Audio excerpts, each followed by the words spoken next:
প্রিয় শিক্ষার্থীরা, তোমরা এই মুহূর্তে যারা ইউটিউব এবং ফেসবুক লাইভ থেকে দেখছো তোমাদের সবাইকে ওয়েলকাম। তো এই মুহূর্তে আমি তোমাদের শুরু করব তোমাদের উচ্চ মাধ্যমিক তোমাদের টেস্ট এবং ফাইনাল পরীক্ষার জন্য কিন্তু তোমাদের এই লাইভ ক্লাস করাচ্ছি। মক টেস্ট, এমসিকিউ, এসিকিউ থাকছে। অবশ্যই তোমরা ফুললি প্রিপারেশন নিয়ে কিন্তু তোমরা মাঠে নেমেছো। তোমাদের এখন টেস্ট খেলা চলছে, এরপরে তোমাদের 2 মাস পরে তোমাদের ফাইনাল খেলা শুরু হয়ে যাবে। তো এই টেস্ট খেলায় কারা কারা অংশগ্রহণ করছো অবশ্যই আমাকে চটজলদি একটু কমেন্ট করে জানিয়ে দাও। কিসমত, ওকে, জেসমিন, আমি জাস্ট 30 সেকেন্ডের মধ্যে শুরু করে দেবো। তারপরে রয়েছে সুমন ঘোষ, রয়েছে তারপরে শুভরাজ প্রামাণিক রয়েছে। ওকে, তাহলে আমি শুরু করে দিচ্ছি। আর কেন দেরি করব? তো চলো দেখে নিচ্ছি। প্রত্যুষ স্পোর্টস 89, প্রণাম স্যার। ওকে, তোমাকেও আমার ভালোবাসা, আন্তরিক ভালোবাসা। ওকে, তো তারপরে যুবরাজ প্রামাণিক আছো, জিসান আলী আছো। ওকে, প্রসেনজিৎ সাহা আছো। 29 জন এই মুহূর্তে তোমরা ইউটিউব থেকে লাইভ দেখছো। আর দিব্যেন্দু হালদার আছো। তো আমি আইনুর আলী আছো। তো খোকা দিন্দা আছো। আজকে আমাদের স্কুলে বাংলা পরীক্ষা হলো। বাহ, তোমাদের স্কুলে তাহলে পরীক্ষা শুরু হয়ে গেল। ওকে, চলো তাহলে। তো দেখো আমি শুরু করে দিচ্ছি, আর কোনো কথা নয়। এখন এই মুহূর্তে তোমাদের লাইভ ক্লাস চলছে, তোমাদের দেখে নিচ্ছি তোমাদের উচ্চ মাধ্যমিক ভূগোলের টেস্ট এবং ফাইনাল। বিশেষ করে ফাইনাল টার্গেট নিয়ে তোমরা এগোও। দেখো তোমাদের রয়েছে উচ্চ মাধ্যমিকে, এখানে রয়েছে ঘরে বসে পরীক্ষা দাও। তোমরা জানো আমার হেডলাইন কি? আমার হেডলাইন রয়েছে তোমরা ঘরে বসে পরীক্ষা দাও আর সঙ্গে উত্তর জেনে নাও। তো উত্তর তোমরাই করবে, যদিও মক টেস্ট রয়েছে 11 ডে, অর্থাৎ এর আগে কিন্তু আরো 10টি মক টেস্ট হয়েছে প্লাস ক্লাস। তো দেখো তোমাদের 35 নম্বরে থাকবে। তো আমি সেখানে দেখে নিচ্ছি কারা কারা উত্তর করবে। দেখে নিচ্ছি। ইয়েস, বলা হয়েছে ক্ষয়ীভবনের আগের প্রক্রিয়াটির নাম কি? তোমরা জানো আবহাওয়া বিকার রয়েছে, ক্ষয়ীভবন রয়েছে, হপন বাবু গুড ইভিনিং, মামুনি আছো। ওকে, বিক্রম মাহাতো আছো, সমীর মন্ডল আছো, প্রসেনজিৎ সাহা আছো, ফ্যাক্ট অফ ওয়ার্ল্ড আছো, দিব্যেন্দু আছো। ওকে, দেখে নিচ্ছি জিসান আলী আছো। তারপরে চিত্তরঞ্জন মাহাতো আছো। চলো পরীক্ষা দাও। দেখো তোমাদের নামগুলো আমি পরে বলবো, লাস্টের দিকে বলে দেবো এক এক করে। তো দেখো ক্ষয়ীভবন, এই ক্ষয়ীভবনের আগের অবস্থা কোনটি? দেখো বহির্জাত রয়েছে, পার্থিব রয়েছে, তারপরে রয়েছে আরোহণ রয়েছে, তারপরে রয়েছে আবহাওয়া বিকার রয়েছে। দেখে নিচ্ছি কে পারবে। তোমরা সবাই একের ডি বলে দিচ্ছ।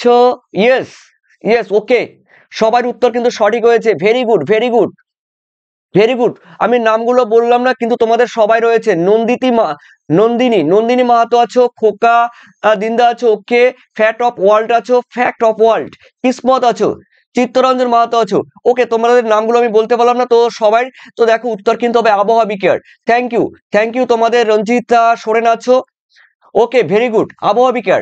দেখো ক্ষয়ীভবনের আগের অবস্থা বা পূর্বের অবস্থা হলো আবহাওয়া বিকার। যাদের হয়েছে তোমরা 1 নম্বর করে নাও। এরপরে আমি দেখে নিচ্ছি তোমাদের সেকেন্ড কোয়েশ্চেনের মধ্যে রয়েছে কি? রয়েছে আর্টেজিও কূপ কোথায়, কোন ধরনের শিলা দেখা যায়?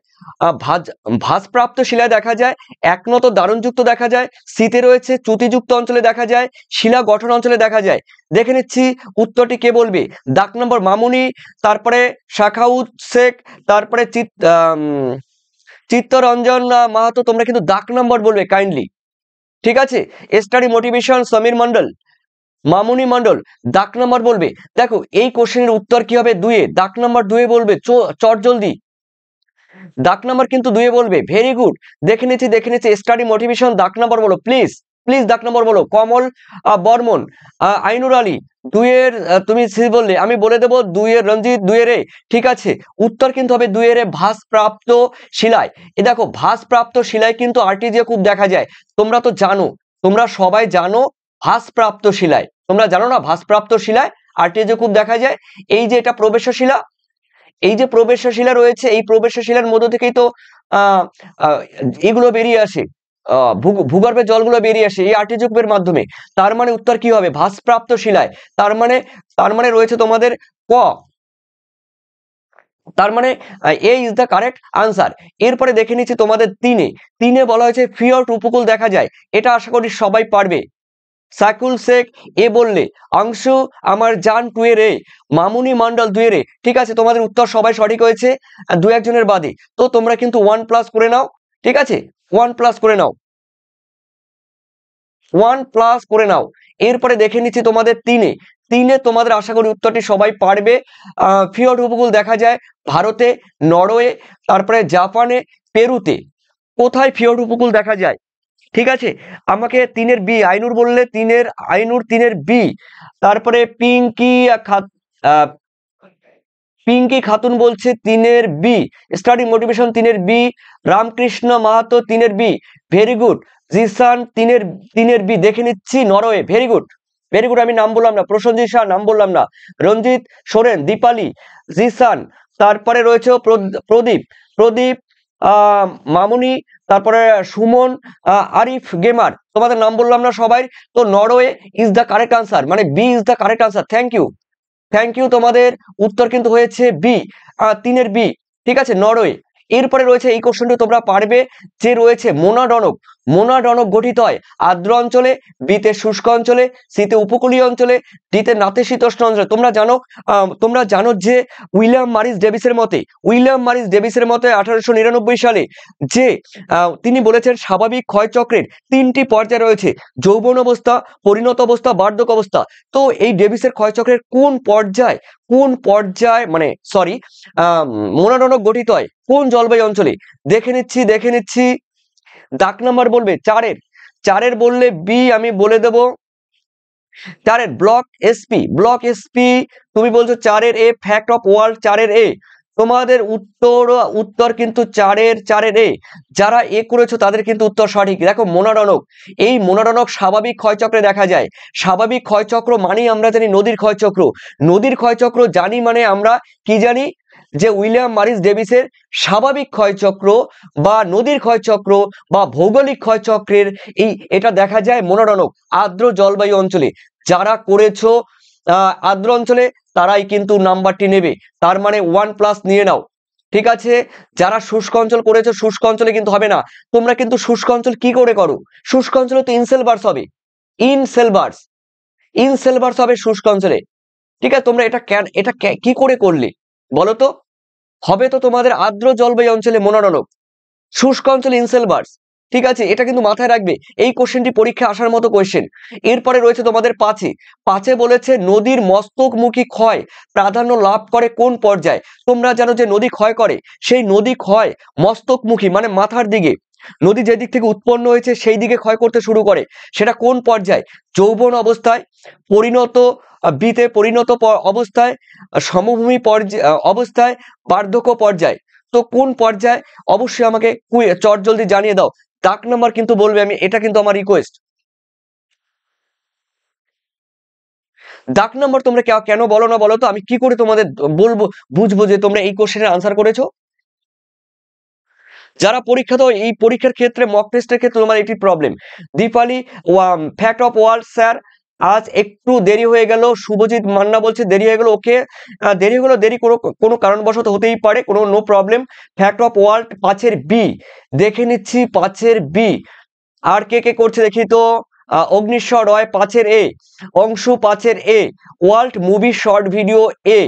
তারপরে প্রদীপ সমীর, জেসমিন আক্তারি, ঢোল গোবিন্দ একটু মিস্টেক হয়েছে। তোমরা যারা করেছো এখানে সবার দেখছি উত্তর সঠিক হয়েছে 90%, তবে সবাই নয়, 90% উত্তর সঠিক হয়েছে। যৌবন পর্যায় বা যৌবন অবস্থায় নদী কি করে?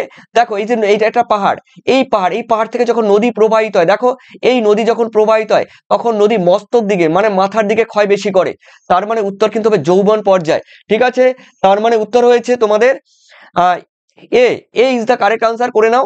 এরপরে দেখে নিচ্ছি তোমাদের রয়েছে 6-এ বলা হয়েছে ভূ গঠনের সঙ্গে সামঞ্জস্যবিহীন নদী কোনটি?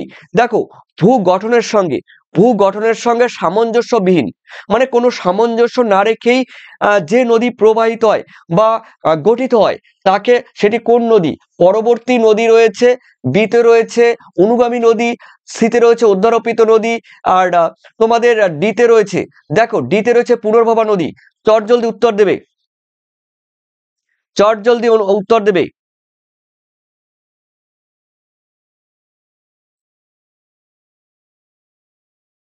দাগ নাম্বার বলে দিলাম, উত্তর দেবে। তোমরা 5-এর এ বললে অনেকেই, 5-এর এ বললে, আমি দেখে নেব 5-এর তোমরা যারা যারা এখানে কমেন্ট করেছো অবশ্যই একটু চিন্তা ভাবনা করে উত্তর বলবে, চিন্তা ভাবনা করে কিন্তু উত্তর বলবে, চিন্তা ভাবনা করে উত্তর বলবে। তোমাদের উত্তর সবাই সঠিক। যারা 5-এর সরি 5-এর ঠিক আছে, তোমরা কিন্তু উত্তর দেবে 6-এ, 6-এ কিন্তু উত্তর দেবে, 6 উত্তর কিন্তু অধ্যারোপিত নদী। যারা করেছো দেখো C is the correct answer, অধ্যারোপিত নদী। ঠিক আছে, C is the correct answer. এরপরে দেখে নিচ্ছি আমি, তোমাদের রয়েছে 7-এ, ভূমির ভূমির প্রারম্ভিক ঢাল অনুসারে যে নদী প্রবাহিত হয় তাকে কি নদী বলে? প্রারম্ভিক কথার মানে মানে প্রারম্ভিক, প্রারম্ভিক, এই প্রারম্ভিক কথার মানে কিন্তু প্রাথমিক। ভূমির প্রাথমিক ঢাল অনুসারে যে নদী প্রবাহিত তাকে কি বলে? প্রসেনজিৎ শাহ বলছে 6-এর এ। আমি এখন 7-এর বলছি, প্রসেনজিৎ দেখো ওটা কিন্তু হবে সি হবে। তো 7-এর বলবে, দেখে নিচ্ছি 7-এর কে বলবে চটজলদি। উত্তর কিন্তু হবে ভূমির প্রারম্ভিক ঢাল অনুসারে অনুগামী নদী। যারা অনুগামী নদী করেছো দেখো C is the correct answer, তোমরা সি করে নেবে। প্রারম্ভিক ঢাল অনুসারে কিন্তু অনুগামী নদী প্রবাহিত হয়, তার মানে C is the correct answer. 7-এর সি ঠিক আছে। ঢোলগোবিন্দ উত্তর তোমার ঠিক আছে। দেখে নিচ্ছি Mamuni, Mamuni Ainur C, C, fact of world C, Jesmin Aktari C বলে। ঠিক আছে, তোমাদের উত্তর সঠিক হয়েছে সি, অনুগামী নদী। এরপরে দেখে নিচ্ছি তোমাদের রয়েছে, তোমাদের রয়েছে 8-এ বলা হয়েছে মৃত্তিকার জৈব পদার্থ যুক্ত হয় যে প্রক্রিয়া। দেখো মাটিতে যে প্রক্রিয়ার মাধ্যমে জৈব পদার্থ যুক্ত হয় তার নাম কি? পর্জলাইজেশন। বিতে রয়েছে ইলুবিয়েশন, সিতে রয়েছে ল্যাটেরাইজেশন, ডিতে রয়েছে তোমাদের হিউমিফিকেশন।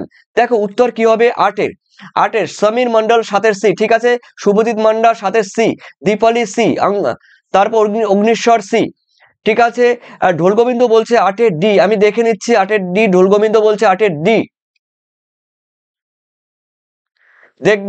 দেখি আর দু একজনের আনসার। ফ্যাক্ট অফ ওয়ার্ল্ড তো দেখে নিচ্ছি কমল, কমল বর্মন ডি, কমল বর্মন, প্রসেনজিৎ ডি। তোমাদের উত্তর সঠিক হয়েছে ডি, হিউমিফিকেশন।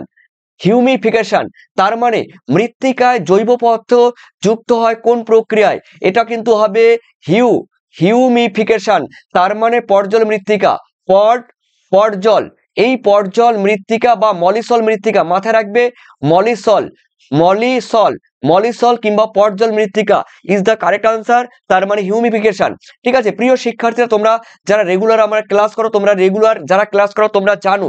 আর যারা নতুন আছো আজকে আমার চ্যানেলে জিওআইবি 7 চ্যানেলে, তোমরা যারা জানো না, তোমরা এখনো যারা পিডিএফ নাওনি, অসংখ্য অসংখ্য ছেলে মেয়ে তোমরা পিডিএফ প্রত্যেকদিন নিচ্ছ।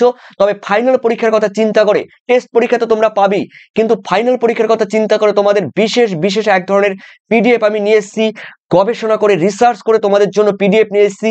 এই পিডিএফ এখন তোমাদের হোয়াটসঅ্যাপে থাকবে, তোমাদের হাতের মুঠোয় থাকবে, তোমরা জেরক্স করে নিতে পারবে। উচ্চ মাধ্যমিক ভূগোল পিডিএফ। তো যারা পিডিএফ নেবে প্রত্যেকটি অধ্যায় থেকে এমসিকিউ, এসিকিউ, বড় প্রশ্ন, সাজেশন, উত্তর 2025-এর 7890404016 এই নম্বরে তোমরা হোয়াটসঅ্যাপ করলেই তোমরা পিডিএফ পেয়ে যাবে। তোমাদের হোয়াটসঅ্যাপে হাতের মুঠোয় তোমরা হোয়াটসঅ্যাপে পিডিএফ পেয়ে যাবে সম্পূর্ণ তোমাদের টেস্ট ফাইনাল পরীক্ষার জন্য। ইয়েস, যারা নিয়েছো তোমাদের অসংখ্য ধন্যবাদ, তোমরা পড়ে অবশ্যই উপকৃত হবে। আর এখনো যারা তোমরা এই পিডিএফ নেওনি কিংবা তোমরা টাকার চিন্তা করছো, অবশ্যই তোমাদের বাবা মার সঙ্গে আলোচনা করো, তো গার্জেনের সঙ্গে আলোচনা করে তোমরা চিন্তা করো। পিডিএফ নিলে অবশ্যই তোমরা কিন্তু ফাইনাল পরীক্ষার জন্য হেল্পফুল হবে। চলো প্রিয় শিক্ষার্থী, আমি দেখে নিচ্ছি তোমাদের রয়েছে জেট বায়ু। তো দেখো এই জেট বায়ু দেখা যায় বায়ুমণ্ডলের কোন স্তরে? ঊর্ধ্ব ট্রপোস্ফিয়ারে, তারপরে রয়েছে মেসোস্ফিয়ারে, স্ট্রাটোস্ফিয়ারে, স্ট্রাটোপোজে। দেখো বায়ুমণ্ডলের কোন স্তরে? মামুনি মন্ডল জামিনুর বলছে স্যার কেমন আছেন, আমার আসতে দেরি হয়ে গেল। ওকে জামিনুর আজাদ, আমি ভালো আছি। তো একটু চেষ্টা করবে টাইম মতো আসার জন্য। তো আমি তো আজকে 15 মিনিট লেট করে ফেললাম। দীপালি 9-এর এ বললে স্যার আপনার ক্লাসটা খুব ভালো লাগে। সমীর মন্ডল বলছে আমার ক্লাসটি খুব ভালো লাগে। ধন্যবাদ সমীর তোমাকে। সমীর বলছে ওকে, থ্যাংক ইউ। জাসমিন আক্তারি বলছে 9-এর এ তো হয়ে গেল।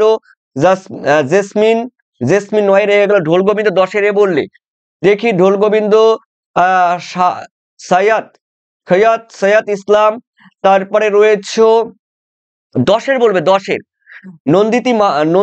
নন্দিনী মাহাতো 10-এর এ, তারপরে শুভজিৎ ডাক নাম্বার বলেনি। ঢোল গোবিন্দ তোমার উত্তর সঠিক হয়েছে। চিত্তরঞ্জন মাহাতো বলছে 10-এর বি, সরি 10-এর এ বললে, 10-এর এ বললে, ঠিক আছে। ওয়ার্ল্ড মুভি শর্ট ভিডিও 10-এর বি, 10-এর এ। তোমরা যারা যারা এখানে বলেছো দেখলাম তোমাদের উত্তর সবাই সঠিক। তো 10-এর এ দেখো, জেট বায়ু দেখা যায় ঊর্ধ্ব ট্রপোস্ফিয়ারে। ঊর্ধ্ব ট্রপোস্ফিয়ার কথার মানে কিন্তু 9 থেকে, দেখো 9 থেকে 12 কিলোমিটার, সরি দেখো 9 থেকে, আমি বলে দিচ্ছি, দেখো 9 থেকে 12 কিলোমিটার, এটা কিন্তু 12 কিলোমিটার, আমার মাউসটা একটু প্রবলেম করছে। দেখো এই 9 থেকে 12 কিলোমিটার, এই 9 থেকে 12 কিলোমিটার ঊর্ধ্ব ট্রপোস্ফিয়ারে কিন্তু দেখা যায়। এই এই এই এই কিলোমিটার কিন্তু তোমরা মনে রাখবে। আঁকাবাঁকা পথে পশ্চিম থেকে পূর্ব দিকে, দিকটা মনে রাখবে। এটা পশ্চিম থেকে কোন দিকে প্রবাহিত হয়? পূর্ব দিকে। ওকে, তো আমরা পরে কোশ্চেন দেখে নিচ্ছি। দেখো 10-এ বলা হয়েছে একটি ছায়াপ্রিয় উদ্ভিদের নাম কি? ছায়াপ্রিয় কথার মানে কি? আমি ছায়াপ্রিয় কথার কিন্তু বলবো না, তোমরা কিন্তু 10-এর বলবে। দেখে নিচ্ছি 10-এর কি দুটো হলো নাকি? হ্যাঁ 10-এর দুটো হয়ে গেল, সরি 10-এর দুটো হয়ে গেল, তোমরা একটু দেখে নিও, ঠিক আছে। 10-এর কিন্তু দুটো হয়ে গেল। প্রিয় শিক্ষার্থীরা, তোমাদের কিন্তু 10-এর ক্ষেত্রে দুটি হয়ে গেল, তাই এক্সট্রিমলি সরি 10-এর ক্ষেত্রে দুটি হয়ে গেল। তো দেখে নিচ্ছি আর কারা কারা তোমরা বলছো একটি ছায়াপ্রিয় উদ্ভিদ। আহ দেখে নিচ্ছি ছায়াপ্রিয় উদ্ভিদ কে বলেছে দেখি তো। 10-এ তোমরা বললে এ, মানি প্ল্যান্ট। ওকে, যুবরাজ প্রামাণিক, কমল বর্মন, আইনুর, শুভজিৎ, আংশু, যারা মামুনি, জেসমিন আক্তারি। ওকে, মানি প্ল্যান্ট, তোমরা জানো অনেক বাড়িতে কিন্তু মানি প্ল্যান্ট থাকে, ম্যাক্সিমাম বাড়িতে কিন্তু মানি প্ল্যান্ট আছে। তবে আমার কিন্তু মানি নেই, আমার বাড়ির মানি কিন্তু শুকিয়ে গেছে। আমার বাড়ির যে মানি প্ল্যান্ট রয়েছে, মানি উদ্ভিদ, টাকার যে গাছটি রয়েছে, সেই টাকার গাছটি অল্প একটু রয়েছে লাস্টের দিকে, তো সেটি কিন্তু একটু প্রবলেমের মধ্যে আছি। তো অবশ্যই বুঝতেই পারছো, তো সেটা কি করব আমাকে একটু তোমরা জানিয়ে দিও। তো আমার গাছে ধরো এরকম এক গাছটি রয়েছে মানি প্ল্যান্টের যেই গাছটি রয়েছে, সেই মানি প্ল্যান্টের গাছটির লাস্টের দিকে পাতাগুলো রয়েছে, আগার দিকের পাতাগুলো রয়েছে, কিন্তু এগুলো শুকিয়ে যাচ্ছে, মানে ঠিকভাবে জল দেওয়া হয়নি। তো কিভাবে কি করা যায় আমাকে একটু জানিয়ে দিও তোমরা কেউ পরবর্তী পর্যায়ে। তো money plant is the correct answer, thank you তোমাদের। এরপরে দেখে নিচ্ছি আমি তোমাদের রয়েছে সুন্দরী, গরান, কেওয়া, হোগলা, হেতাল, এগুলো কোন ধরনের উদ্ভিদ? দেখো এগুলো রয়েছে, আমি বলে দিচ্ছি এগুলো রয়েছে কোন ধরনের উদ্ভিদ।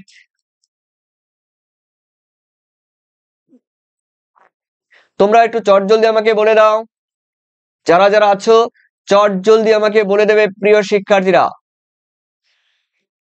কি বললাম? সুন্দরী, গরান, তার মানে হাইড্রোফাইট রয়েছে, হাইড্রোফাইট রয়েছে, হাইগ্রোফাইট রয়েছে, হেলিওফাইট রয়েছে, হ্যালোফাইট রয়েছে। তো তোমরা যারা করেছো দেখে নিচ্ছি 11D করলে, 11D হ্যালোফাইট, ইয়েস, তোমাদের উত্তর সবাই সঠিক হয়েছে।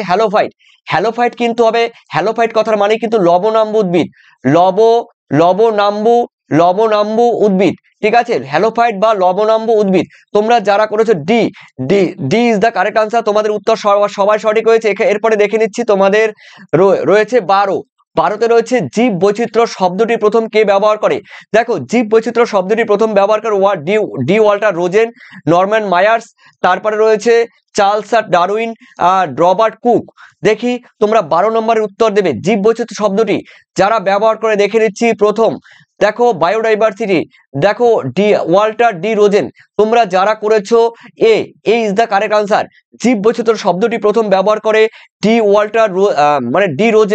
D Rosen. তোমাদের যারা এ করেছো তাদের হবে। আর নরম্যান মায়ার্স কিন্তু করে জীব বৈচিত্র্যের হটস্পট। দেখো বায়োডাইভার্সিটি হটস্পট, ঠিক আছে, এই হটস্পট কথাটি কিন্তু নরম্যান মায়ার্স, আর ওয়াল্টার রোজেন করে কিন্তু এই মানে বায়োডাইভার্সিটি। তো এই বায়োডাইভার্সিটি কথাটি ব্যবহার করে ওয়াল্টার রোজেন। ঠিক আছে, এরপরে দেখে নিচ্ছি তোমাদের 13তে বলা হয়েছে কর্বেট জাতীয় উদ্যান অবস্থিত কোথায়। দেখো কর্বেট জাতীয় উদ্যানটি রয়েছে অন্ধ্রপ্রদেশ, অসমে, সিতে রয়েছে উত্তরাখণ্ড, ডিতে রয়েছে পশ্চিমবঙ্গ। তো কোথায় রয়েছে, দেরি হয়ে গেল, শুভম মন্ডল বলছে দেরি হয়ে গেল। ওকে, আমি তো বুঝতেই পারছি শুভম মন্ডল তোমার দেরি হয়ে গেল। শুভজিৎ মান্না 12 বলবে, সমীর মন্ডল 12 বললে, 12 তো ঠিক আছে, কিন্তু এখন তোমরা বলবে 13। ঢোল গোবিন্দ 13 বললে, দেখে নিচ্ছি। ব্লক এসপি সি বললে, তারপরে যুবরাজ প্রামাণিক 13 বললে, শুভম বলছে দেরি হয়ে গেল। ওকে, ঠিক আছে, তোমাদের উত্তর কিন্তু সবাই সঠিক হয়েছে। দেখো, এই যে কর্বেট জাতীয় উদ্যান বা কর্বেট ন্যাশনাল পার্ক, এই কর্বেট ন্যাশনাল পার্ক দেখা যায় কিন্তু উত্তরাখণ্ডে। ঠিক আছে, এটা কিন্তু আমাদের ভারতের প্রাচীনতম জাতীয় উদ্যানের নাম কিন্তু কর্বেট জাতীয় উদ্যান। ঠিক আছে, এই কর্বেট জাতীয় উদ্যান এটা কিন্তু দেখা যায় ইউকে মানে উত্তরাখণ্ডে মাথায় রাখবে, কিন্তু এটি কিন্তু ভারতের প্রাচীনতম, এটাই হলো ভারতের প্রাচীনতম জাতীয় উদ্যান। ওকে, এরপরে দেখে নিচ্ছি ভাগ্যশ্রী গুড ইভিনিং কুইনার, হাই কুইনার ভাগ্যশ্রী। তারপরে রয়েছে অংশু 13 ঠিক আছে, এরপরে রয়েছে তোমাদের আরেকটি কোশ্চেন, এখান থেকে প্রত্যেক বছর একটি কোশ্চেন দেয় অর্থনৈতিক ভূগোল থেকে। এই অর্থনৈতিক ভূগোল থেকে রয়েছে পেশাদার বুদ্ধিজীবী কাদের বলা হয়। এটা আমি বলে দিচ্ছি ইংলিশে, think tank, THINK, think tank, think tank কথার মানে বুদ্ধির ভান্ডার। ঠিক আছে, এই পেশাদার বুদ্ধির ভান্ডার বলা হয় গোল্ড কলার ওয়ার্কারকে। তারপরে রয়েছে হোয়াইট কলার ওয়ার্কার, তারপরে সিতে ব্লু কলার ওয়ার্কার, ডিতে রয়েছে লাল কলার ওয়ার্কার। 14 তোমরা কিন্তু উত্তর ম্যাক্সিমাম ঠিক বলেছো, 14 গোল্ড কলার ওয়ার্কার। দেখো, গোল্ড কলার ওয়ার্কার বুদ্ধির ভান্ডার, কিন্তু এদের মাথার মধ্যে কিন্তু সবসময় বুদ্ধি থাকে। থিঙ্ক ট্যাঙ্ক, তাই গোল্ড কলার ওয়ার্কার বা সোনালী পোশাকের কর্মী, সোনালী পোশাকের এই সোনালী পোশাকের কর্মী হলো পেশাদার বুদ্ধিজীবী, থিঙ্ক ট্যাঙ্ক বা বুদ্ধির ভান্ডার। ঠিক আছে, এ ইজ দ্য কারেক্ট আনসার। যাদের হয়েছে তারা 1+ করে নাও। এরপরে রয়েছে দেখো তোমাদের 15 পৃথিবীর সবুজ বিপ্লবের জনক কাকে বলে। দেখো হোল্ট ওয়ার্ল্ড মানে গ্রিন মানে কি বলবো, father of green revolution in the world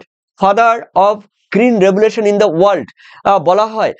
উইভারকে, বিতে রয়েছে নরম্যান বোরলগকে, সিতে রয়েছে উইলিয়াম মরিস ডেভিসকে, তারপরে রয়েছে উইনস্টনকে। দাগ নাম্বার কিন্তু বলবে 15। নন্দিনী মাহাতো 14 তোমরা 14 ঠিক আছে। সাহেব ঠিক সরি তোমাদের সাহেব ঠিক আছে, তোমাদের 14 করেছো, কিন্তু এখন বলবে আমাকে 15 ব্লক এসপি 15 বি বললে, দেখে নি ঢোল গোবিন্দ 15 বি। ওকে ইয়েস, উত্তর সঠিক Shubham fact of world Norman Borlaug, yes Norman Borlaug is the correct answer. ঠিক আছে, নরম্যান বোরলগ, এটি কিন্তু উত্তর হবে বি। পৃথিবীর সবুজ বিপ্লবের জনক বলা হয় নরম্যান বোরলগকে, ইনি কিন্তু একজন ম্যাক্সিয়ান। ঠিক আছে, মেক্সিকান, ঠিক আছে, মেক্সিকান মানে উত্তর আমেরিকার মেক্সিকোর ছিল নরম্যান বোরলগ। তাকে কিন্তু সবুজ বিপ্লবের জনক বলা হয়। এই সবুজ বিপ্লব কিন্তু বিদেশেও কিন্তু গমকে কেন্দ্র করে হয়েছিল। আমাদের ভারতবর্ষ যেমন গমকে কেন্দ্র করে হয়েছে, বিদেশেও কিন্তু এই গমকে কেন্দ্র করে সবুজ বিপ্লব হয়েছিল। তবে তোমাদের একটা কথা কেউ বলতে পারবে, সবুজ বিপ্লব কথাটি প্রথম কে বলেছিল? আমি জানি ধ্রুব কুমার দাস, হাই ধ্রুব কুমার দাস গুড ইভিনিং। দেখো, এই সবুজ বিপ্লব কথাটি প্রথম কে বলেছিল? আমরা জানি জনক আমরা জানি নরম্যান বোরলগ, কিন্তু কথাটি এই যে সবুজ বিপ্লব কথাটি প্রথম কে বলেছিল? কেউ পারবে? এই কোশ্চেনটির উত্তর কেউ দিতে পারবে কি পারবে না? জলদি উত্তর দাও। ঠিক আছে, শুভজিৎ মান্না 15 নো হয়নি শুভজিৎ। ভাগ্যশ্রী 15 বি, ইয়েস ভাগ্যশ্রী ওকে, ভাগ্যশ্রী তোমার উত্তর সঠিক। ধ্রুব কুমার দাস, হাই ধ্রুব কুমার দাস, দেখে নিচ্ছি। ইয়েস, আমি দেখে নিচ্ছি পৃথিবীর সবুজ বিপ্লবের জনক সেটা আমরা জানি, কিন্তু গ্যাট, উইলিয়াম গ্যাট, উইলিয়াম উইলিয়াম এই উইলিয়াম গ্যাট, এই উইলিয়াম গ্যাট কিন্তু প্রথম কথাটি বলে। ঠিক আছে ব্লক তোমার, ঠিক আছে শুভম মন্ডল, তুমি কিন্তু স্বামীনাথন বলছো। ভারতের সবুজ বিপ্লবের জনক বলা হয় এম এস স্বামীনাথনকে। ভারতের সবুজ বিপ্লবের জনক বলা হয় কাকে? এম এস স্বামীনাথনকে। তো তোমরা যারা বলছো অংশু অংশু দেখো একজনই কিন্তু বলো ব্লক William Gaud, William Gaud is the correct answer. ঠিক আছে, এরপরে দেখে নিচ্ছি তোমাদের 16তে বলা হয়েছে শস্যাবর্তনের প্রধান উদ্দেশ্য হলো কি। দেখো শস্যাবর্তনের প্রধান উদ্দেশ্য কি রয়েছে? অধিক ফসল ফলানো, এতে রয়েছে অধিক ফসল ফলানো, বিতে রয়েছে মাটির উর্বরতা বৃদ্ধি, সিতে রয়েছে মাটির আর্দ্রতা বৃদ্ধি, আর ডিতে রয়েছে কৃষি জমির পরিমাণ বৃদ্ধি। কৃষি জমির পরিমাণ বৃদ্ধি, অধিক ফসল ফলানো, বিতে রয়েছে মাটির উর্বরতা বৃদ্ধি, সিতে রয়েছে মাটির আর্দ্রতা। কে পারবে দেখে নিচ্ছি। দেখো শস্যাবর্তন কৃষির মূল উদ্দেশ্য হলো মৃত্তিকার বা মাটির উর্বরতা শক্তি বজায় রাখা। দেখো B is the correct answer, যারা করেছো তারা কিন্তু 1 পাবে। ঠিক আছে, B is the correct answer, আমি নামগুলো বললাম না। ঠিক আছে, এরপরে রয়েছে দেখো তোমাদের 17, ভারতের গম উৎপাদনের প্রথম স্থান অধিকার করে কোন রাজ্য? উত্তরপ্রদেশ, বিহার, পাঞ্জাব, হরিয়ানা। গম উৎপাদনে ভারতের কোন রাজ্য প্রথম? 17 বলবে রবিন, 16 বি বললে। এখন বলবে আমাকে 17 বলবে, 17 ডাক নাম্বার বলবে। দেখো Uttar Pradesh is the correct answer, যারা উত্তরপ্রদেশ করেছো উত্তরপ্রদেশ কিন্তু হবে গম উৎপাদনে ভারতের প্রথম স্থান অধিকার করে উত্তরপ্রদেশ। ঠিক আছে, ইউপি, তোমরা ইউপি লিখলেও কিন্তু হবে। এরপরে 18তে রয়েছে চীনাবাদাম উৎপাদনে ভারতের স্থান কত? চীনাবাদাম উৎপাদনে ইউপি করিমুল, করিমুল, তারপরে কমল, কমল কমল কমল 17 এ হবে, এ হবে। দেখো 17 কিন্তু এ হবে ইউপি, যারা করেছো ওকে। চীনাবাদাম উৎপাদনে প্রথম স্থান অধিকার করে মানে ভারত। ভারত, দেখো ভারত চীনাবাদাম উৎপাদনে বিশ্বে কোন স্থান অধিকার করে? কে পারবে আমাকে চট জলদি বলবে। চীনাবাদাম উৎপাদনে ভারতের স্থান কত? প্রথম, দ্বিতীয়, তৃতীয় এবং চতুর্থ। দেখে নিচ্ছি কে পারবে। দেখো এখানে অনেকেই বলেছে এ, চীনাবাদাম উৎপাদনে, অনেকেই বলছে এ। ধ্রুব বলছে জানি না। চীনাবাদাম উৎপাদনে ভারতের স্থান কত? টাইম দিচ্ছি কিন্তু তোমাদের। ঠিক আছে, চীনাবাদাম উৎপাদনে ভারতের স্থান কত?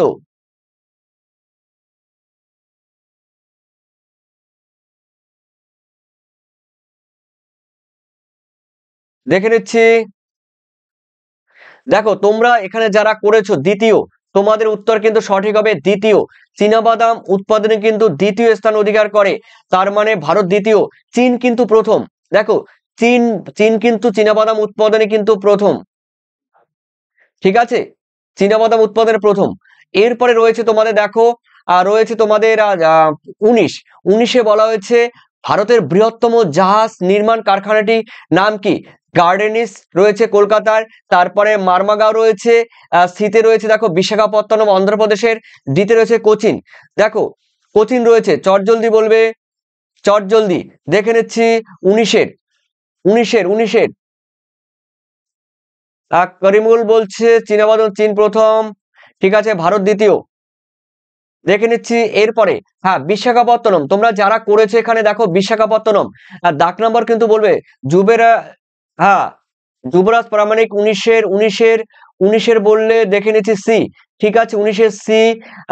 সাহেব, সাদিয়া খাতুন, সমীর মন্ডল, তারপরে ঢোলগোবিন্দ, শুভম, ধ্রুব, তোমরা যারা যারা এখানে দেখতে পাচ্ছি পাপাই, পাপাই, পাপাই, তোমরা কিন্তু যারা দেখতে পাচ্ছি করিমুল, তোমরা কিন্তু উত্তর সবাই সঠিক দিয়েছো। বিশাখাপত্তনম অন্ধ্রপ্রদেশে, এপি, অন্ধ্রপ্রদেশের বিশাখাপত্তনম ভারতের বৃহত্তম জাহাজ নির্মাণ কারখানা। উত্তর সঠিক হয়েছে, 1 নম্বর নিয়ে নাও। এরপরে রয়েছে তোমাদের 20তে বলা হয়েছে ড্যাশ শহরকে ভারতের ম্যানচেস্টার বলা হয়? দিল্লি, তারপরে কলকাতা, আহমেদাবাদ, মুম্বাইকে ভারতের ম্যানচেস্টার বলা হয়? কাকে ভারতের ম্যানচেস্টার বলা হয়? দাগ নাম্বার বলবে। যারা করেছো Ahmedabad, Ahmedabad is the correct answer. ঠিক আছে, C is the correct answer, আহমেদাবাদকে ভারতের ম্যানচেস্টার বলা হয়। থ্যাংক ইউ, থ্যাংক ইউ তোমাদের। যারা করেছো আহমেদাবাদ। এরপরে রয়েছে তোমাদের 21-এ পৃথিবীর সর্বাধিক জনবহুল দেশ কোনটি? ভারত, চীন, তারপরে রয়েছে বাংলাদেশ, জাপান। দেখো ভারতের বৃহত্তম মানে পৃথিবীর বৃহত্তম বা সর্বাধিক জনবহুল দেশ কোনটি? দেখো এটি কিন্তু তোমরা 2023-24 অনুসারে বলবে যে পৃথিবীর জনবহুল দেশ কোনটি। তোমরা 2011 সাল বললে কিন্তু হবে না, আর পরীক্ষার সময় যদি উল্লেখ করে দেয় তখন কাজ হবে। দেখো পৃথিবীর বৃহত্তম জনবহুল দেশ কিন্তু রয়েছে 2023-24 সালে ভারত। তার মানে ভারত কিন্তু বিশ্বের মধ্যে জনসংখ্যা সব থেকে বেশি, 144 কোটি। ভারতের জনসংখ্যা বর্তমানে 144 কোটি। আর যদি 2011 সাল বলে, 2011 সাল বললে কিন্তু প্রথম চীন, ঠিক আছে? 2011 সাল বললে কিন্তু প্রথম চীন। এরপরে দেখে নাও তোমাদের রয়েছে নিম্নলিখিত প্রশ্নগুলির উত্তর দাও, বিকল্প প্রশ্নগুলি লক্ষণীয়। তার মানে রয়েছে তোমাদের 14টি। কাম্য জনসংখ্যা কাকে বলে? দেখে নাও, কাম্য জনসংখ্যা যে পারবে সে শুধু ইয়েস করবে, যে পারবে সে শুধু ইয়েস করবে। এসএকিউর ক্ষেত্রে এগুলো কিন্তু সবই এসএকিউ যারা যে পারবে ইয়েস করবে, আর যে পারবে না সে নো করবে, ঠিক আছে? তো চলো দেখে নিচ্ছি কাম্য জনসংখ্যা কাকে বলে। দেখো কোনো দেশ বা কোনো অঞ্চলের জনসংখ্যা যদি সেই দেশের কার্যকরী জমির অনুপাতে গড়ে ওঠে তখন তাকে কিন্তু কাম্য জনসংখ্যা বলে, ঠিক আছে? বোঝা গেল কাম্য জনসংখ্যা। যে পারবে সে ইয়েস বলবে, ঠিক আছে? নগর কাকে বলে? আমি দেখে নিচ্ছি, তোমাদের বলে দিচ্ছি নগর কাকে বলে। দেখো নগর তোমরা অনেকেই জানো, অনেকেই জানো না, তো আমি অবশ্যই বলে দেবো। যারা যারা আছো লাইনে অবশ্যই আমাকে একটু চটজলদি কমেন্ট করে জানিয়ে দাও। দেখো যে সমস্ত শহরের লোক সংখ্যা কি 1 লক্ষের কম থাকে, আমরা জানি তাকে কি বলা হয়? তাকে শহর বলা হয়। যে সমস্ত অঞ্চলের জনসংখ্যা 1 লক্ষের কম থাকে তাকে কিন্তু কি বলা হয়? শহর বলা হয়। কিন্তু যে সমস্ত শহরের লোক সংখ্যা বা জনসংখ্যা কি হয় বলতো 1 লাখ থাকে, তখন তাকে কিন্তু 1 লক্ষ থাকবে, তখন তাকে কিন্তু কি বলা হয়? তখন তাকে কিন্তু নগর বলা হয়। বোঝা গেল? নগরের লোক সংখ্যা কিন্তু 1 লক্ষ এবং নোটিফাইড দ্বারা কিন্তু পরিচালিত হয়। ওকে, নোটিফাইড দ্বারা কিন্তু পরিচালিত হয়। দেখে নিচ্ছি এরপরে রয়েছে তোমরা যারা যারা আছো, রেগুলিত কাকে বলে? দেখো রেগুলিত স্যার আমরা যে আনসার করি বাকিগুলো তো 2011, ঠিক আছে? 2011 সালে পরীক্ষায় বলে দেবে, 2011 সালে করিমুল ইসলাম বলে দেবে, ঠিক আছে? তবে 2011 সালের অনুসারেই পরীক্ষা দেবে, 2011 সাল অনুসারে পরীক্ষা দেবে। এরপরে দেখে নিচ্ছি রেগুলিত কাকে বলে। দেখো রেগুলিত আমরা জানি মৃত্তিকা মানে আবহাওয়া বিকারের ফলে, তোমরা বলবে আবহাওয়া বিকারের ফলে যে সূক্ষ্ম নুড়ি পলি বালি কাকর কাদা যেগুলো রয়েছে আর কি, সেই শিথিল আলগা মৃত্তিকার এ বি ও সি এই 3টি স্তরকে একত্রে রেগুলিত বলা হয়। বোঝা গেল? আবহাওয়া বিকারজাত যে মৃত্তিকার যে শিথিল ঝুরঝুরে আলগা বি ও সি যে 3টি স্তর রয়েছে তাকে কিন্তু রেগুলিত বলা হয়, ঠিক আছে? অংশু ইয়েস বলছে, তিনের ইয়েস বলছে অংশু। পিঙ্কিও ইয়েস বলছে, পিঙ্কি খাতুন ইয়েস বলছে।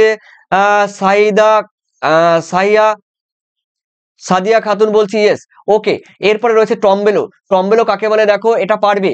দেখো সমুদ্রের তরঙ্গের সঞ্চয় কার্যের ফলে যে বাঁধ বা কোনো বাঁধের একটি অংশ স্থলভাগের সঙ্গে যুক্ত থাকবে এবং অন্য অংশ এক বা একাধিক দ্বীপের সঙ্গে যখন যুক্ত থাকবে তখন সেই ধরনের বাঁধকে বলা হয় ট্রম্বেলো, ঠিক আছে?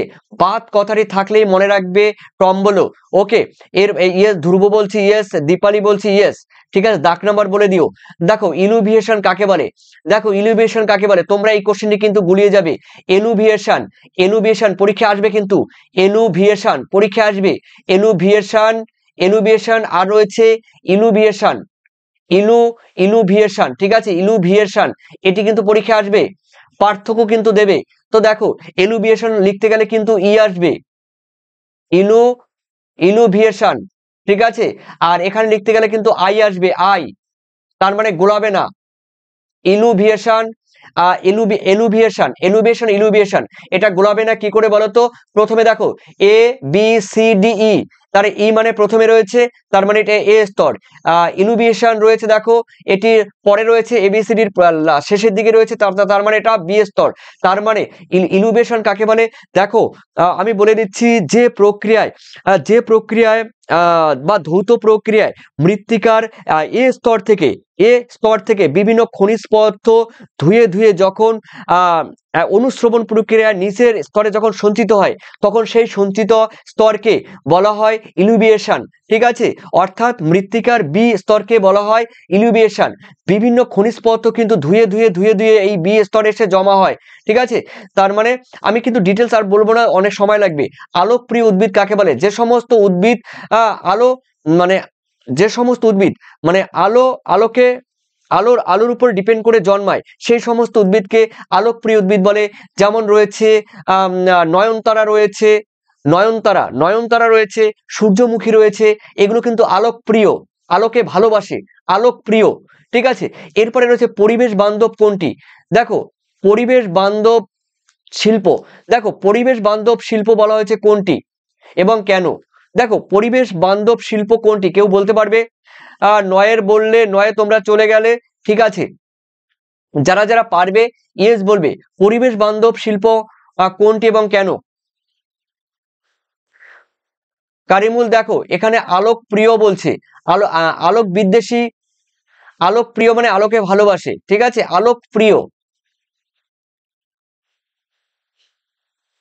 হ্যাঁ, শুভম বলছে বেশি আলোতে।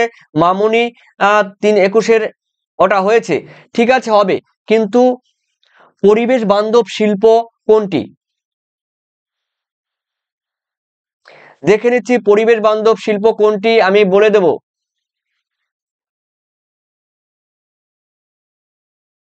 তোমরা চটজলদি বলবে।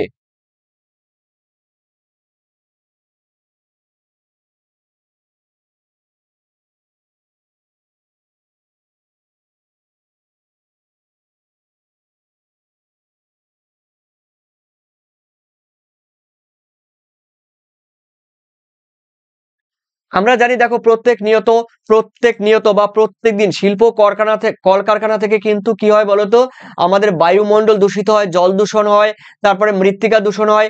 এই যে শিল্প থেকে যেগুলো দূষণ হচ্ছে, তো যে সমস্ত শিল্প থেকে বায়ু বায়ু জল মাটি কোনোটাই কি মানে আহ কোনোটিকেই দূষণ করে না, তখন তাকে পরিবেশ বান্ধব শিল্প বলা হয়। ঠিক আছে, যার থেকে সরাসরি ধোঁয়া কিন্তু বাইরে নির্গত হয় না।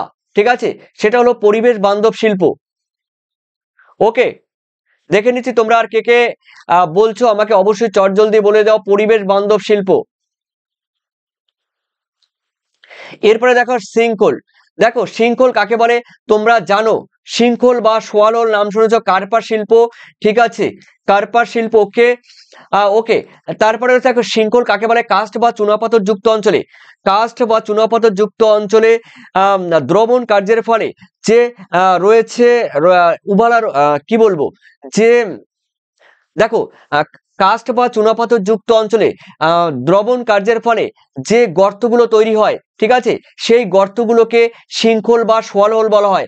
আবার বলছি, কাস্ট বা চুনাপাথর যুক্ত অঞ্চলে জলীয় দ্রবণ কার্যের ফলে যে সূক্ষ্ম বা ছোট ছোট যে গর্তগুলো তৈরি করে বা অবনমিত অসংখ্য যে গর্তগুলো তৈরি করে, তাকে শৃঙ্খল বা সোয়ালহোল বলা হয়। ঠিক আছে, তো এটি রয়ে গেল কাস্ট অঞ্চলে। এরপরে রয়েছে তোমাদের ইনসেলবার্স, তোমরা ইয়েস করে দেবে। ইনসেলবার্স বলতে কি বোঝো? দেখো ইনসেলবার্স তোমরা পারবে, এটি কিন্তু পারবে যে শুষ্ক অঞ্চলে বা মরু অঞ্চলে ক্ষয়কার্যের শেষ পর্যায়ে বা বার্ধক্য পর্যায়ে যে বিক্ষিপ্তভাবে এক একটা যে ঢিবির মতো এক একটা পাহাড় বিক্ষিপ্তভাবে যে দাঁড়িয়ে থাকে, তাকে কিন্তু ইনসেলবার্স বলে। এগুলো কিন্তু এক একটা ইনসেলবার্স, দেখে নাও। ঠিক আছে, এগুলো কিন্তু শুষ্ক অঞ্চলে বা মরু অঞ্চলে দেখা যায়। ক্ষয়চক্রের শেষ পর্যায়ে বার্ধক্য পর্যায়ে ইনসেলবার্স গড়ে ওঠে। অনুগামী নদী কাকে বলে? দেখো তোমরা এই কোশ্চেনটিও পারবে। অনুগামী ভূমিভাগের প্রারম্ভিক ঢাল অনুসারে, বা ভূমিভাগের প্রাথমিক ঢাল অনুসারে বা প্রারম্ভিক ঢাল অনুসারে যে নদী প্রবাহিত হয়, তাকে কিন্তু অনুগামী নদী বলে। ঠিক আছে, যেমন গঙ্গা নদী। ওকে, বিলুপ্ত প্রজাতি কাকে বলে? দেখো, যে সমস্ত প্রজাতি বর্তমানে কিংবা ভবিষ্যতে ধীরে ধীরে ধীরে ধীরে মানে ধীরে ধীরে শেষের দিকে বা ধ্বংসের দিকে ধাবিত হচ্ছে, সেই ধরনের প্রজাতিকে বলা হয় বিলুপ্ত প্রজাতি। ঠিক আছে, সেই ধরনের প্রজাতিকে বলা হয় বিলুপ্ত প্রজাতি। বোঝা গেল? বিলুপ্ত প্রজাতি কাকে বলে? তোমরা যারা রয়েছো অবশ্যই আমাকে বলবে। আমি বলে দিলাম, দেখো, যখন কোনো একটি প্রজাতি বিলুপ্ত হয়, যখন সর্বশেষ বিদ্যমান সদস্য মারা যায়। মানে কি বলতো বিলুপ্ত? এখানে কিন্তু বিলুপ্ত বলেছে, এই বিলুপ্ত কথাটি মাথায় রাখবে। বিলুপ্ত, একদম বিলুপ্ত। আমি যেটা বললাম সেটি কিন্তু একটু মিস্টেক আছে, একটু আগে যেটি বললাম তোমাদের সেটি কিন্তু মিস্টেক আছে। তো আমি বলতে চাইছি কি বলতো, একটি প্রজাতি বা কোনো প্রজাতি বিলুপ্ত হয় যখন সর্বশেষ বিদ্যমান সদস্য, মানে সর্বশেষ যেটি রয়েছে সেটিও কিন্তু যখন মারা যায়, তখন তাকে কিন্তু বিলুপ্ত প্রজাতি বলে। অর্থাৎ এই বিলুপ্ত একটি নিশ্চিহ্ন হয়ে ওঠে, এর কোনো জীবিত ব্যক্তি না থাকে, অর্থাৎ এর পূর্বপুরুষও থাকবে না। অর্থাৎ সেই সমস্ত উদ্ভিদ বা প্রাণীকে বলা হয় বিলুপ্ত। ঠিক আছে, বিলুপ্ত প্রজাতি। সেই উদ্ভিদের ক্ষেত্র হতে পারে, বিভিন্ন প্রাণীদের ক্ষেত্র হতে পারে। বোঝা গেল? মানে বিলুপ্ত আর থাকবে না, চিরতরে মারা গেছে। যেমন তোমরা জানো ডোডো পাখি কিন্তু একটি বিলুপ্ত প্রজাতির পাখি। তোমরা জানো আমাদের ভারতবর্ষে রয়েছে গোলাপি মাথাওয়ালা হাঁস। ঠিক আছে, এগুলো কিন্তু সম্পূর্ণ বিলুপ্তি। তবে তোমরা ইংলিশটা দেখে নেবে, এই বাংলার দেখার সঙ্গে সঙ্গে কিন্তু ইংলিশটি দেখে নেবে। ফাতেমা খাতুন বলছে ভূমির প্রারম্ভিক ঢাল অনুসারে। ঠিক আছে, হবে। বড় শিল্পকে কেন্দ্র করে অনেকে বলে দিয়েছ, কারিমুল দীপালি বলছে ইয়েস। ঠিক আছে, অনুসারী শিল্প তোমরা জানো, প্রধান শিল্পকে কেন্দ্র করে যখন ছোট ছোট শিল্প গড়ে ওঠে তখন তাকে অনুসারী শিল্প বলে। যেমন হলদিয়ার পেট্রোকেমিক্যাল শিল্পকে কেন্দ্র করে ছোট ছোট শিল্প গড়ে ওঠে। এই যে বড় শিল্প, এই একটা বড় শিল্প, দেখেছো, এই একটা বড় শিল্প, এই শিল্পকে কেন্দ্র করে যখন আশেপাশে ছোট ছোট শিল্প গড়ে উঠবে, ছোট শিল্প গড়ে উঠবে, তখন একে অনুসারী শিল্প বলে। অর্থাৎ প্রধান শিল্পকে অনুসরণ করে যে শিল্প গড়ে ওঠে তাকে অনুসারী শিল্প কিন্তু তাকে কিন্তু অনুসারী শিল্প বলে। বোঝা গেল? এরপরে রয়েছে পাইপলাইন কাকে বলে? দেখো, পাইপলাইন দেখো, যখন কোনো গ্যাস কিংবা যখন কোনো পেট্রোলিয়াম বা যখন কোনো তরল পদার্থ পাইপের মাধ্যমে এক স্থান থেকে আর এক স্থানে কিংবা এক দেশ থেকে যখন অন্য দেশে পাঠানো হয়, তখন সেই লাইনকে বলা হয় পাইপলাইন। এই পাইপলাইনের মাধ্যমে কিন্তু এক জায়গা থেকে আরেক জায়গায় পেট্রোল, তারপরে গ্যাস পরিবহন করা খুবই খুবই সোজা। ঠিক আছে, 13 হলো। এরপরে রয়েছে জনঘনত্ব কাকে বলে? দেখো প্রিয় শিক্ষার্থীরা, এটা কিন্তু লাস্ট কোশ্চেন, জনঘনত্ব কাকে বলে? এই জনঘনত্ব কাকে বলে, এই কোশ্চেনটি তোমরা কিন্তু অনেকেই জানো কিন্তু জনঘনত্ব কাকে বলে। তথাপি আমি বলে দিচ্ছি জনঘনত্ব কাকে বলে। দেখো, জনঘনত্ব এটাকে বলা হয় পপুলেশন ডেনসিটি। দেখো, কোনো দেশ বা কোনো অঞ্চলের মোট জনসংখ্যা এবং মোট জমির অনুপাত কি বলা হয়? জনঘনত্ব। কি বললাম? কোনো দেশ বা কোনো অঞ্চলের মোট জনসংখ্যা এবং মোট জমির পরিমাণ কি বলা হয়? জনঘনত্ব। আমি লিখে দিচ্ছি, দেখো, ঘনত্ব। তো জনঘনত্ব একটা সূত্র আছে, এখানে হবে মোট জনসংখ্যা, উপরে হবে মোট জনসংখ্যা,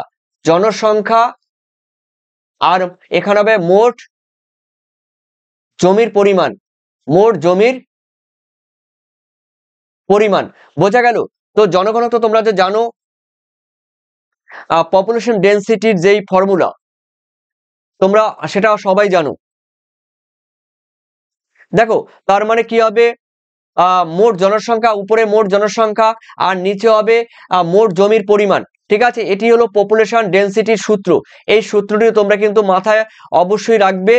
আর এরপরে তোমরা দেখো প্রিয় শিক্ষার্থীরা, না, এরপরে দেখো তোমরা যারা এই পিডিএফ নিতে চাইছো বা পিডিএফ যারা এখনো নেওনি, যারা নিয়েছো তো নিয়েছো, যারা নেওনি যে কিংবা যারা নতুন আছো, অবশ্যই তোমরা কিন্তু এই পিডিএফ নিতে পারো 7890404016 এই নম্বরে তোমরা কিন্তু প্রথমে পাচ্ছ কিন্তু দেখো পরিবেশবিদ্যা এখানে রয়েছে, ইভিএস রয়েছে, তারপরে পল সায়েন্স রয়েছে, সাজেশন উত্তর নোটসবুক, এগুলো কিন্তু প্রত্যেকটি কিন্তু সাজেশন উত্তর কিন্তু নোটসবুক, আর রয়েছে জিওগ্রাফি, এই 4টি তোমরা পাচ্ছ।